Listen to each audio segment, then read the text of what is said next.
আমার ভিডিও দেখে একজন বলেছিল যে তুমি যদি গ্যাস ওভেনটা জানলার সামনে রাখো রান্নাঘরে, তাহলে দেখবে তোমার রান্নাঘরে তেল চিটটা একদমই কম পড়বে। আমি জানি ব্যাপারটা, কিন্তু কি বলতো, আমাদের রান্নাঘরে জানলার সামনে গ্যাস ওভেনটা রাখার কোনো অপশন নেই, সেই কারণে রাখতে পারি না। আগের ভিডিওতে তো তোমাদেরকে দেখালাম যে কিভাবে পুরো তেল চিট যেটা হয়েছিল রান্নাঘরে সেটা কিভাবে ওঠালাম।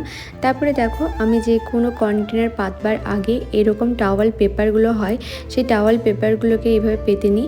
আগে আমি প্লাস্টিকের কৌটোতে মশলা রাখতাম, কিন্তু এখন আমি এই কাচের ছোট ছোট বয়ামগুলোতে মশলা রাখি। অনলাইন থেকেই কম দামে পেয়েছিলাম, আর আমার রান্নাঘরে যাবতীয় জিনিস কিন্তু আমি অনলাইন থেকেই কিনে সাজিয়েছি রান্নাঘরটাকে।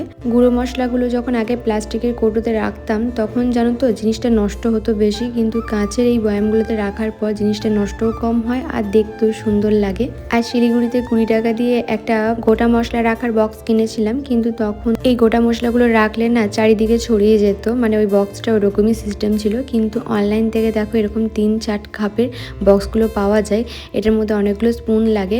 তো এরকম করে রেখে দিই, একদম এত ভালো থাকে আমার এই বক্সগুলো। যেন 2টো করে সেট পাওয়া যায় 99-এ, খুব ভালো বক্সগুলো। আর এই চিনি আর চা পাতার কন্টেনারগুলো কিন্তু আমি অনলাইন থেকেই কিনেছি। অনেকে বলে দিদি তুমি কাঁচের জিনিস ব্যবহার করো কি করে? এগুলো সব জিনিস কাঁচের না, বেশিরভাগ জিনিসই প্লাস্টিকেরও আছে।